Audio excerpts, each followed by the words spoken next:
Good morning. You have been in suspension for 50 days. In compliance with state and federal regulations, all testing candidates in the Aperture Science Extended Relaxation Center must be revived periodically for a mandatory physical and mental wellness exercise. Now, please return to your bed. Hi, my name is Gabe Newell, and welcome to Portal 2.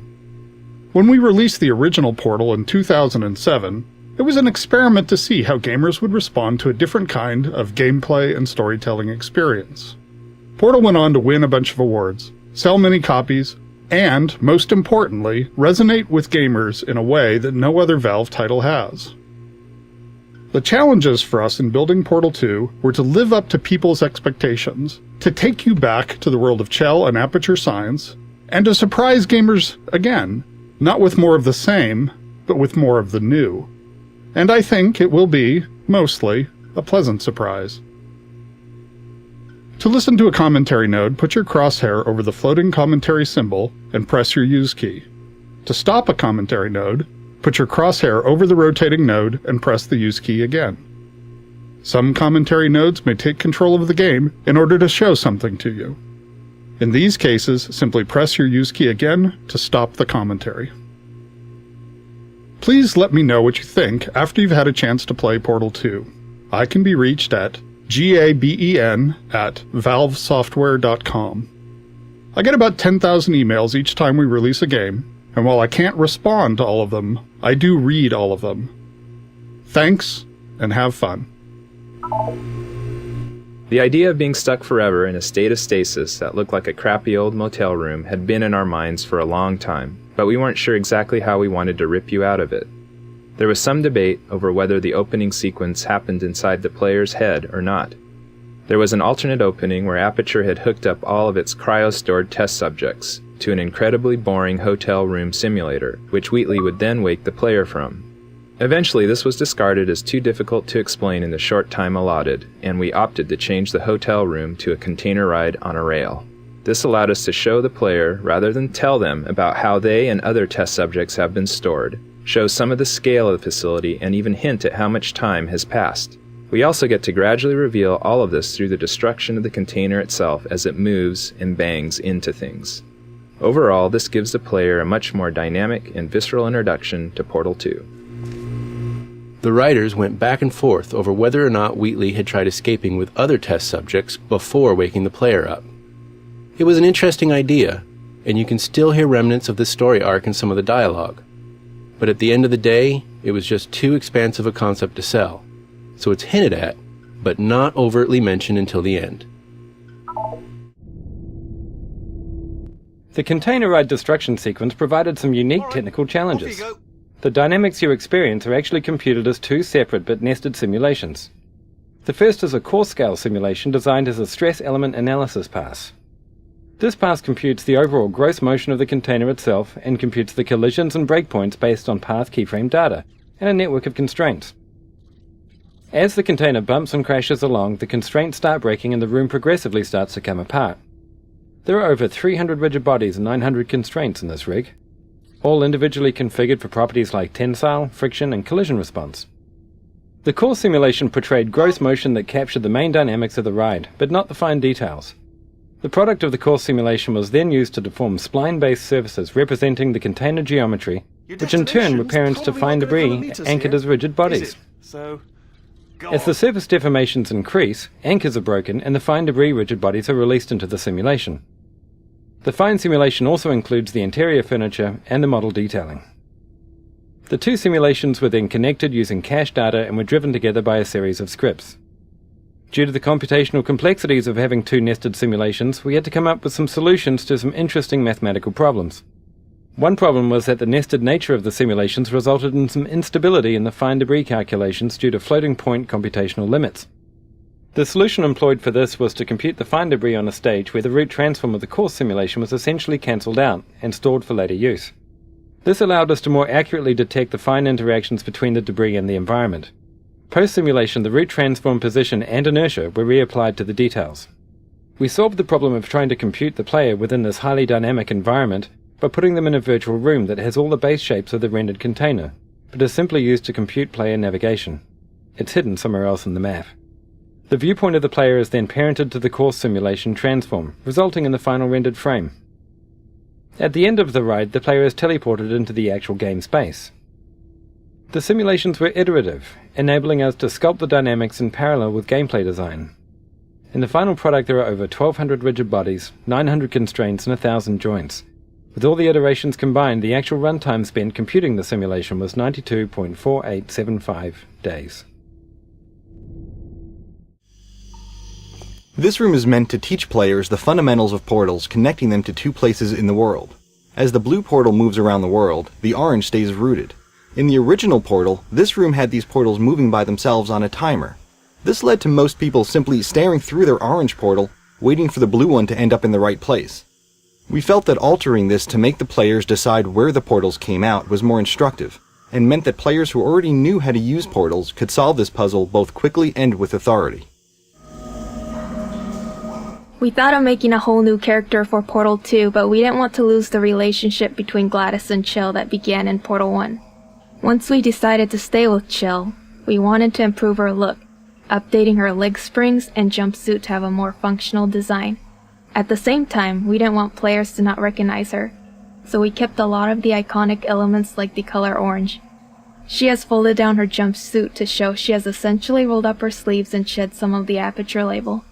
She is awake again to test, but stronger and more determined than ever. 2, 1.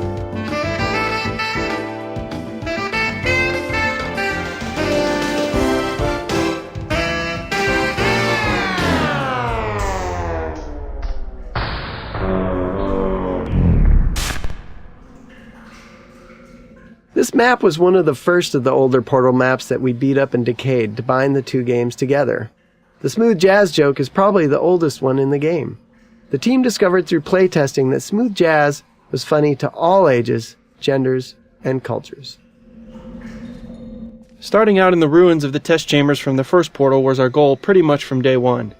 We wanted to give players a sense of nostalgia for what they had played, but also make it very clear that things had changed. Not only in a fictional sense, but in a graphical one as well. We needed to bridge the gap between the first game's simpler art assets and the much more complex look of Portal 2. Much of the fun in Portal is based on the joy of the aha moment when you learn something new. The game needs a very specific pacing to ensure these moments. If things are too easy, then you're robbed of that moment since it feels like you didn't accomplish anything. If it's too hard, then players feel stupid instead of smart when they finally realize that one small part of the puzzle that they were missing. Unfortunately, trying to create that delicate balance leads to a lot of shuffling of levels and a lot of revisions and tweaks to existing levels. When we started the project, making any big structural change in a level, or the order of levels, would lead to hours or even days of busy work, trying to reconnect things and make sure they lined up again. If we ever wanted to ship something the size of Portal, with the finely tuned balance we desired, then we needed a way to be able to make the big changes to the layout of the game, without paying the cost of making everything line up again. We needed a way to bend space. We needed to think with portals. Using portals to connect different areas in the world, we could make any type of impossible space work out. You could look through a hallway into the next room, but the hallway might be on the other side of the map, and the room you were looking into might be in a completely different orientation. We could seamlessly insert an elevator, a huge expansive vista, a room that was bigger on the inside than the outside, or even create an infinite fall by connecting a shaft back into itself. Soon every connection between any space was a portal. We could even switch them on the fly. Even a simple door worked like the cartoons, just a facade painted on a wall that seamlessly opened somewhere else entirely. Once the game settled down, we were able to finalize our path and remove all the world portals. There's only one impossible space left in the whole game. See if you can figure out where it is. Brave. Pop a portal on that wall behind me there, and I'll meet you on the other side of the room. This interaction with Wheatley was the first that we hooked up for our initial showing at E3. It demonstrated how Wheatley would be an actor in the world, and how the player would not only be interacting with him directly, but also using him to interact with the Aperture facility. How do you make a giant mechanical eyeball express life and emotions, let alone give the impression that he's talking when he has no mouth? The animator's understanding of human behavior came in handy for bringing Wheatley the personality sphere to life. Talking is so much more than just moving a character's mouth. You have to use body language, head attitudes, and rhythm of movement and eye focus to indicate a character's feelings and motivations. Slow, smooth head moves, a steady gaze, and a relaxed eye aperture indicate that Wheatley is calm. Short, sharp head turns, rapid blinks, and glancing around indicate nervousness or deceit. Add a tightly constricted eye aperture and a little shiver to show fear. Tilting the body away while keeping the eye focused on the player signals an attempt at cleverness that ultimately only fools Wheatley himself. Suspicion is communicated by squinting his eyelids and handles, which function as very expressive eyebrows and cheeks. It's also fun to remind the player that Wheatley is a machine. When hacking, his eye and body segments become perfectly centered and spin mechanically, inspired by the spinning tape reels on old UNIVAC computers. And when he wants to look far in front, he flips his eye all the way over to the other side of his head. This animation approach, combined with the writing and vocals, makes Wheatley quite a unique and entertaining character. Part human, part machine, all eye, and no brain. The Wheatley model was designed as a mechanical version of the original Portal 1 personality sphere. Originally, they filled a very similar role to that in Portal 1, so we needed one base model which could hold a lot of different expressions. Experimenting with different rigging ideas, we came up with the onion skin design, where a number of spherical plates could slide around inside each other, all supported on a small motion platform mounted on a gyroscope. This meant that no matter what expression Wheatley was pulling, he always retained his spherical shape. The modelers and the animators collaborated closely on these early tests to make sure the design supported the range of expression needed to satisfy any personality sphere that got designed.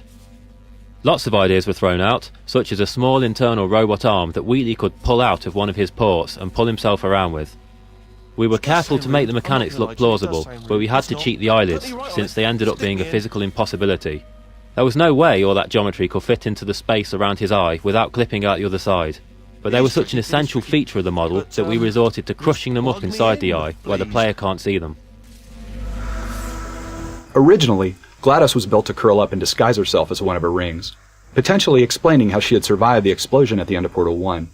But this wasn't a very dramatic reveal, so we threw it out in favor of spreading her out over a greater distance. This also made her more recognizable as GLaDOS when you initially crossed the room.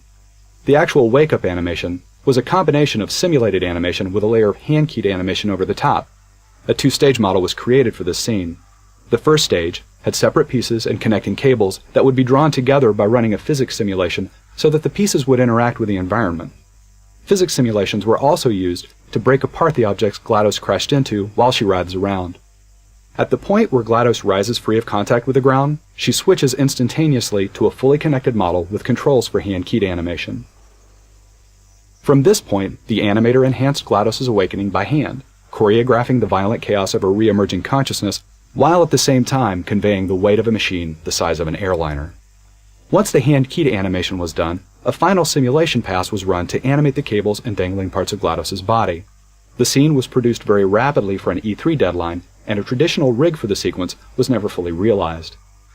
This made it difficult when we extended the sequence after E3 to add further animation, but we accomplished it by bearing in mind that GLaDOS herself is pretty broken at this point. The last part of the sequence requires the player to lose control of their view while being immobilized by a giant mechanical pincher. Once the controlled camera takes over, a careful alignment and time synchronization was required to make all the hand-animated models and camera interact with each other. Each of the stages in this wake-up scene contain a variety of processes that are very challenging to achieve live in a game engine. When the player first encounters the robot arms, we wanted to convey that they were still coming back online. The idea was that GLaDOS was just waking up and hadn't yet fully regained control of them.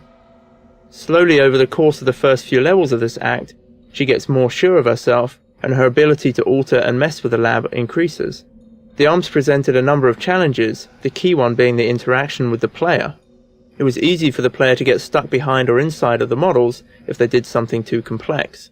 So we had to limit most of the arm action to the walls or ceilings of the test chambers, and we restricted their use on a larger scale to areas where we could be sure of the player's location.